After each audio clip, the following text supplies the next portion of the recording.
Welcome to another edition of MoxieTalk, where we give you an intimate look into the courage, character, and defining moments of today's most inspiring individuals. I'm Kirt Jacobs, host of MoxieTalk, where previous guests have included leaders from the world of politics, business, culinary, sports, entertainment, art, law, community activism, and philanthropy. Today, our 481st guest in our series, we welcome Soozie Eastman. She's founder and president of the 502 Film and the Film Commissioner for Louisville, Kentucky. Since earning her master's in producing for TV and film at Chapman University, she has produced and directed documentaries and short films, taught university-level courses in pre-production, and was director of programs for the Humanitas Prize, where she ran their annual judging season and award show honoring writers in TV and film. While there, she also created the multi-studio TV pilot program for emerging and underrepresented writers called New Voices of Humanitas.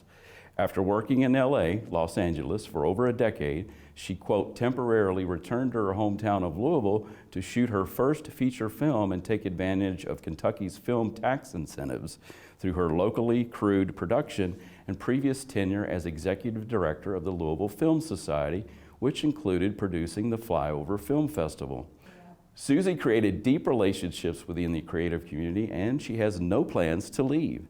And in 2019, she released her most recent feature documentary, Overload, America's Toxic Love Story. She continues to work alongside the 502 Film team, the local creative community, and Metro Louisville and Louisville Tourism to further the efforts of building Kentucky's film industry and infrastructure. As Susie could be on a film shoot, at a film festival, or somewhere flying overhead or just in between, we are so happy she has taken her valuable time to sit with us today and share her human journey and origin story. Welcome to MoxieTalk. Thanks for having me. I appreciate it. What drives you to excel in this creative endeavor? And with what I do, and a lot of creative beasts, they're interesting animals. What drives you? My people. Yeah. I think, at a young age, I figured out I really love being around storytellers and artists, and so I tried to make a living and a career out of that, and I'm thankful that that's been the case. That's great. Whom do you credit most influential in your life, Susie? And again, it could be more than one, personal or professional. I think I would probably say my grandmother at a very young age. So she was actually a Hollywood actress back in like the 30s, but then she left that world to have my mom and have a little bit more of a suburban lifestyle up in Chicago. But the way that she imparted her creativity and kind of the sense of the ridiculous into me at a very young age, I would say it's definitely my grandmother. What do you feel like was the most defining moment of your life, Susie? And it could be personal or professional, it could be more than one. Well, I think that professionally it would be, I was in grad school and I was having a lot of fun with the camera and having a lot of fun in classes. And a lot of the professors would call me baby John Waters because I would get a camera and I would do ridiculous things with it and tell kind of outlandish stories. But I had the gift of meeting a houseless woman here in Louisville in 2004. And it was really learning about her journey from hopelessness to hopefulness and what she had planned to do in her life that happened around Christmas Eve.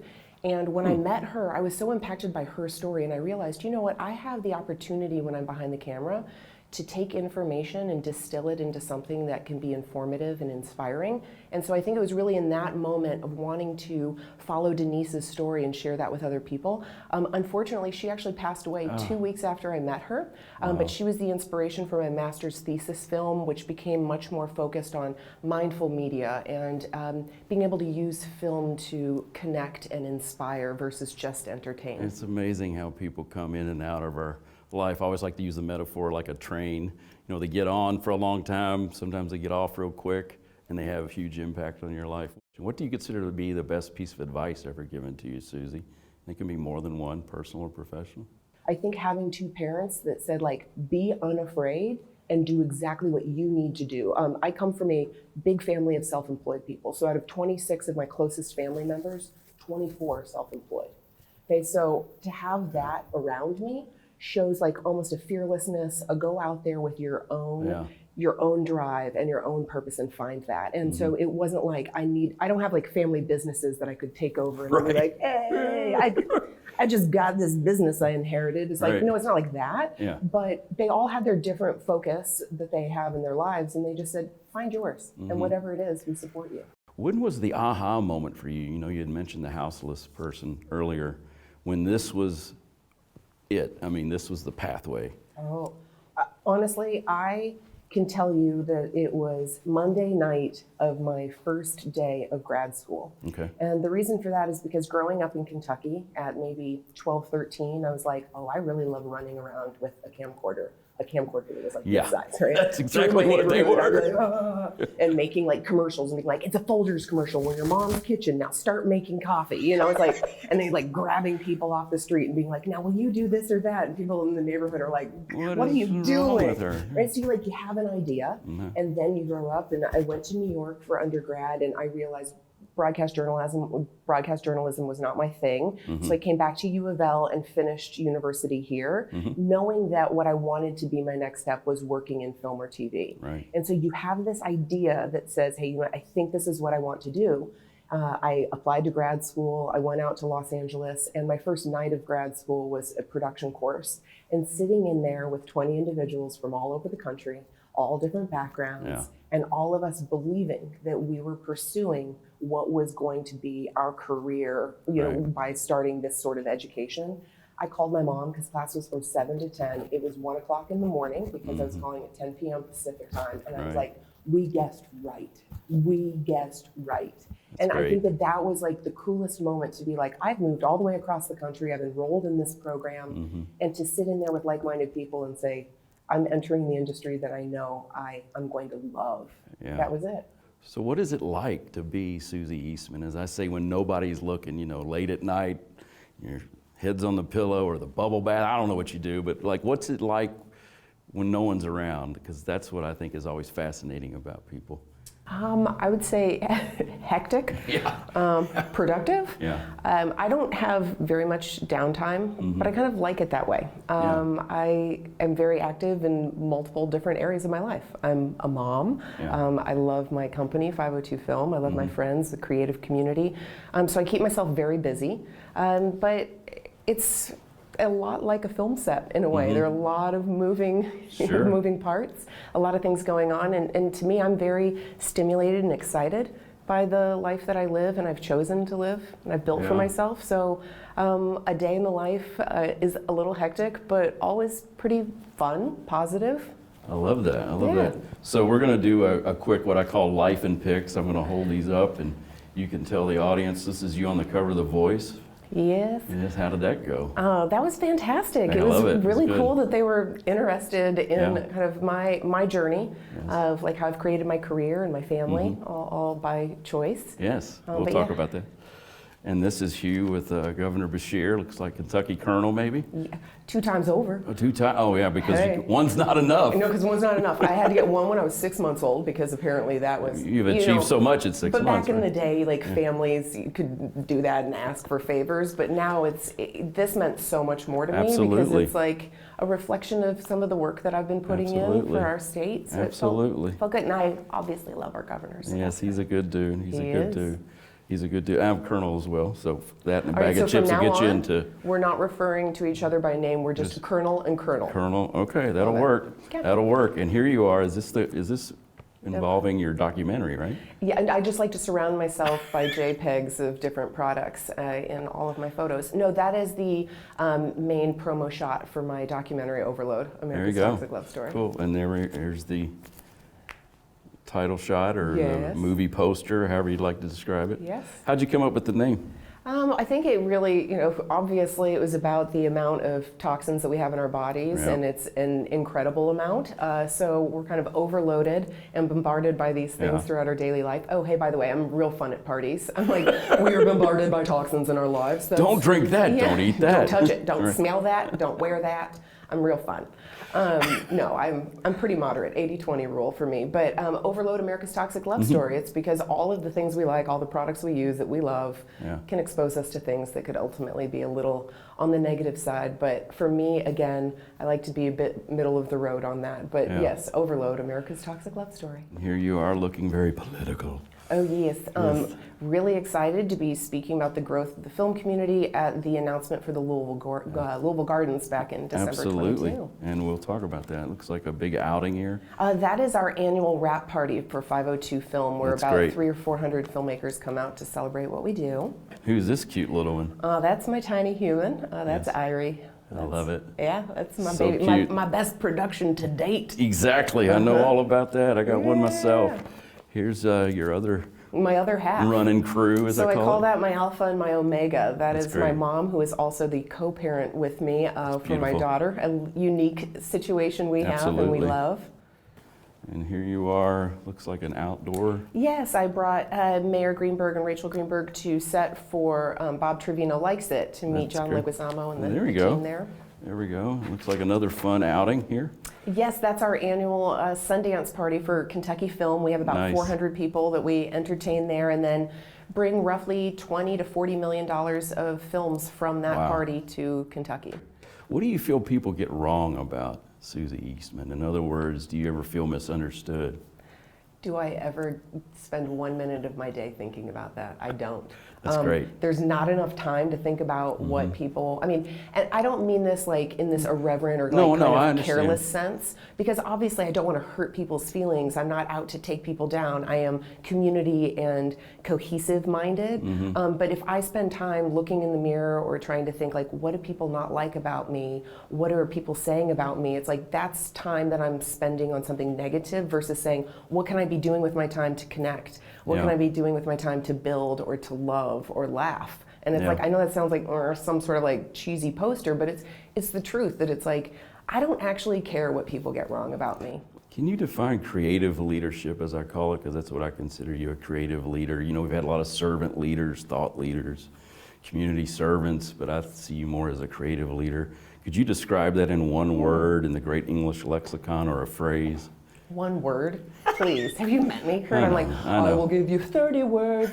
You know, I can't honestly think Sure. of one word for it, but I've not actually thought about creative leadership. Yeah. Other than the fact that, like, I think that at the base of who I am an artist. I also happen to understand business and community and being beholden to multiple individuals and entities that rely upon your choices and your basically representation. So I think with creative leadership is recognizing like I am not the end all be all. There are multiple voices that are participating in this community. And so I think creative leadership is really making sure that everybody's voice and vote is really heard in the efforts.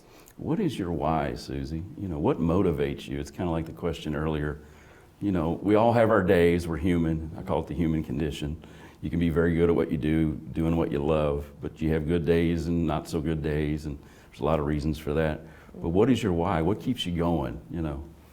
I mean, honestly, I would think that saying like my community, the people that I love, the people that I represent, the industry that I represent, and even within the community, that includes my mother and my child. And so I think just being mindful of where I fall into kind of the heartbeat that is an entire community, and waking up and knowing that I get to work with someone new, spend time with someone. Yep. You know, it's like there are so many different things that I think can excite a day or give purpose to a day. And for me, I think ultimately it would be community. I learn from them, I serve them, I love them, I'm loved by them. You do. So it's a really beautiful You do. symbiotic relationship. This is one of our more meatier questions. If someone were to ask you, what do you consider to be your single biggest contribution to humanity, what might that be? It can be personal, professional, it can be more than one. In reality, it's like, you know, I spent many years either being not paid or being underpaid to be able to create a vision that I had. And so I think that potentially I would say currently my greatest contribution right now would be that I'm trying to give a voice to an industry that's growing here and to individuals that are making their income and their livelihood here in great. our community. It's true. So to me, I would say that. What do you think it is about Kentucky and Louisville, since that's where this film is, or excuse me, interview format show is based? What do you think is working now that maybe didn't work 20 years ago or throughout most of the 20th century? It seems like there's a vibe, there's a perception that has changed. I grew up here, I'm a native Louisvillian. It's definitely different in terms of attitude towards doing projects here, film, movies, what have you. I mean, if you're referring to 20 years ago, and 20 years ago, I was getting ready to leave this area, right? So there wasn't an industry in which I could make a livelihood doing what I loved. And so I think when you have a city that is finding new industry, new ways of living and creating a flourishing life, that's a really exciting time. And so I think that Louisville is developing where we have many ancillary industries that are benefiting from the film industry. And so all of us are kind of finding this cool rhythm and increase in visibility and in dollars and revenue coming into our community, and that's really exciting. That's great. So the Louisville Gardens project, which is fascinating, will it become reality? I don't want to put you on the spot. And when it becomes reality, won't that be a game changer? Yeah. I mean, you and I know as well as anybody else that when there are developments, sometimes they go through, sometimes they don't. So I'm not a developer on it, but I believe so strongly in the people that are. It's a great team behind it, and I believe that we are headed towards this incredible facility becoming a reality in a few years. So yes, we all saw recently that it's been announced that it's going into development later in 2025.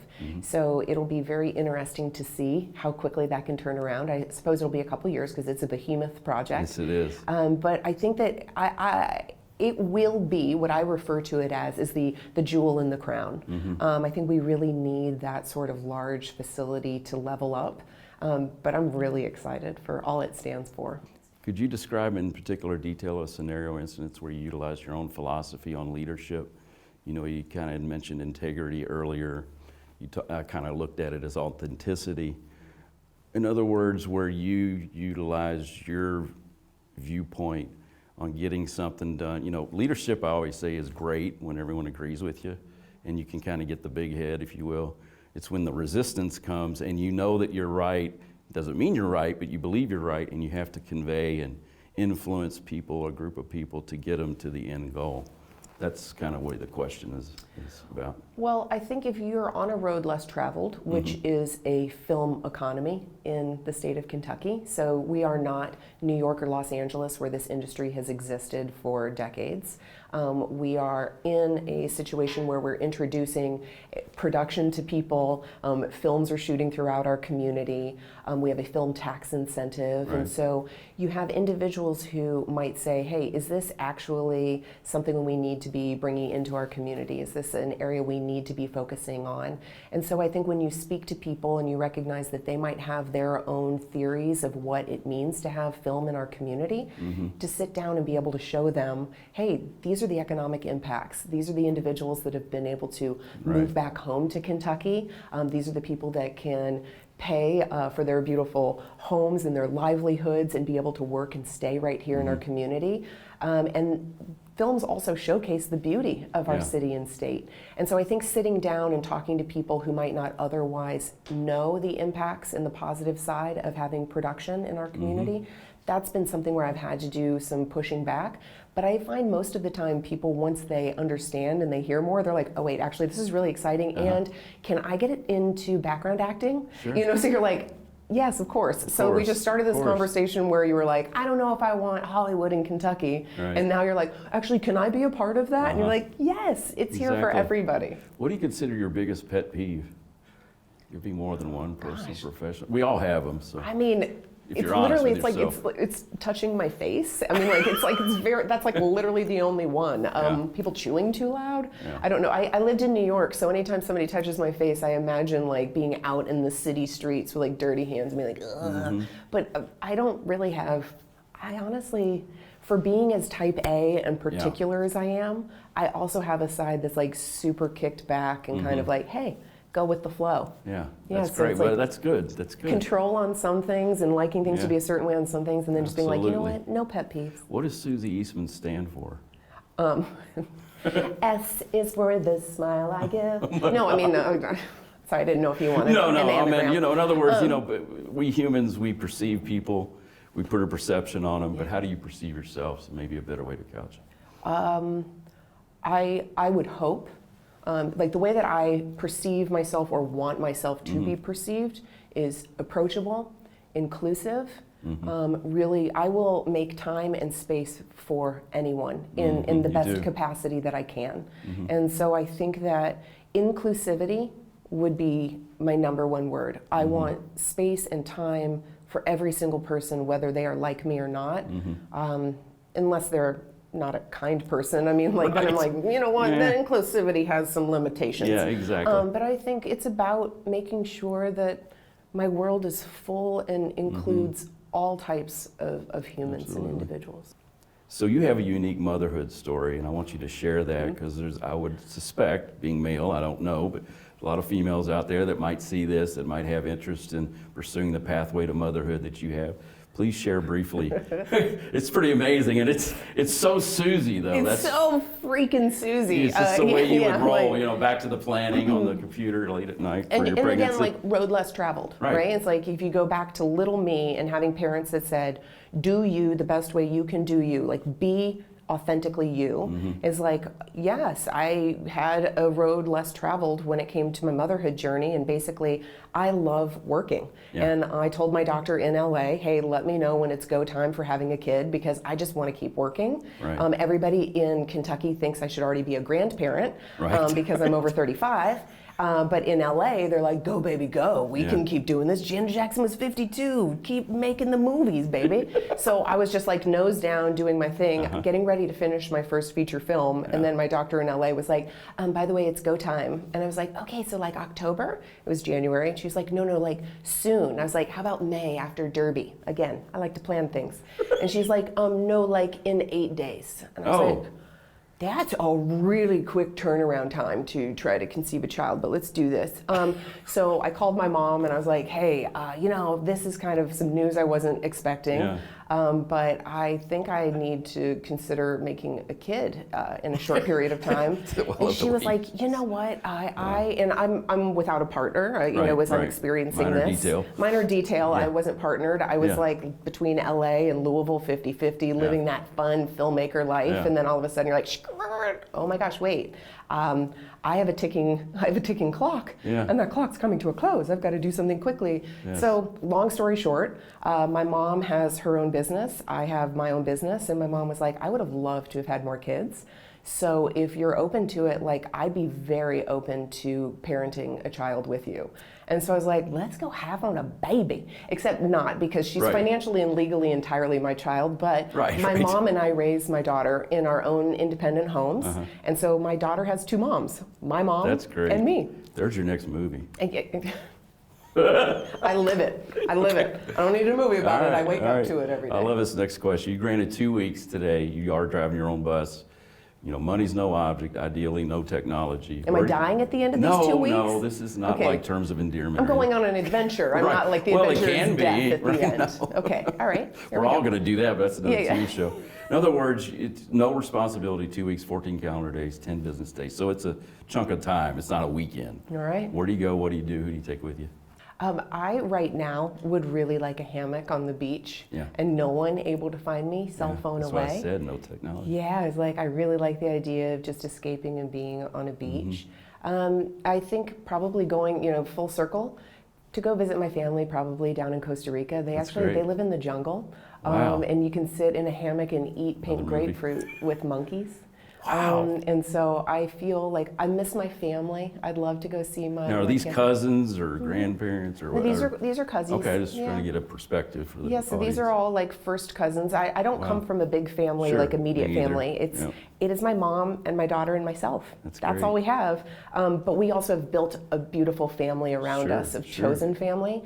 I think it's just this notion of getting off the grid. Last year, I decided on a whim with about 1 week notice that I would rent an RV. I'd never driven an RV. I would rent an RV out west and I would take my kid out to some of the national parks. And I'll tell you, like, that was the most fun on a whim trip. And like putting myself outside of my comfort zone and driving an RV, it's like, those are the sort of trips that I want, where I kind of push myself outside of my comfort zone, check off and get out of the grid and just be present. I love it. Those are the best kind, the spontaneous ones. So if you could have an ideal dinner with anyone, living or deceased, they don't have to be famous, no one watching this has to know who they are, who would it be? What kind of dinner would it be? Would there be liquor, no liquor? It gives great insight into, I think, you as a person, because dinner, I think, is such a, what's the word I'm looking for? Communal thing we do as humans. So I know that this is like, there are probably far more exciting ones that people could choose, but I would choose my dad. Yeah. My dad was always Same. my ultimate business advisor. He and I, my entire childhood, would make Friday night dinners together on the grill. That's great. I don't eat steak anymore, but if I could have dinner with my dad, I would absolutely have a filet mignon off the grill with some roasted potatoes. No alcohol for me. I've been allergic to alcohol my entire life. Interesting, though. Yeah, so not even a sip, not Wow. even at church. I get the blessings with the 5-year-olds. I gotcha. And my dad would probably be having a Manhattan and I would be making it for I him. like your But style. yeah. If you could have written a letter to the younger Soozie Eastman, I am really inquisitive and curious about your answer to this. You know, what would you have told the young Soozie Eastman, you know, under the age of, say, 16, 8 to 16, somewhere in there? All of your little dreams are going to come true, baby. Nice. Yeah. Oh, that's great. That's great. It's- Because, I just to add on to that, Sure, absolutely. but a lot of people ask me if I could be doing anything, what would I be doing? And I'd be doing what I'm doing right now. That's great. And I think ultimately, if we are at a space and place in our lives where we can look into our innermost thoughts and say, are we doing what we want to be doing? And we get to say yes, that's the win. So Yeah. I don't think that there's anything that I would say to that little girl other than just dream big, baby, because you're I going to love be it. able to do what you want to do. I love that. It's so positive. It's so powerful. A lot The of people. cool thing is to have a baby and now be able to tell her that. How do you want to be remembered, Susie? You know, God forbid you walk out of here today and it's your last day on earth. Family, friends, colleagues, the film community. How do you want to be remembered? Oh, I think the number one way would be that I gave people a space and place. Like Yeah. that they knew always love, always acceptance with me. People can come to me with anything and I will accept them and love them and find a space No for judgment. them. No judgment. That's great. Judgment of my actions, judgment of my choices, nothing external. That's great. Well, I'm humbled and honored you took your valuable time to be here on MoxieTalk with Kirt Jacobs. Thanks so much for being here. Thanks for having me. Appreciate it. Loved Appreciate it. I can't wait to watch this again. If today's story has inspired you and you know of a guest who has a story worth sharing, we'd love to hear from you. Just go out to the internet and type in MoxieTalk with Kirt Jacobs. We're on all your major social media platforms. Until next time, I'm Kirt Jacobs. Thanks for watching.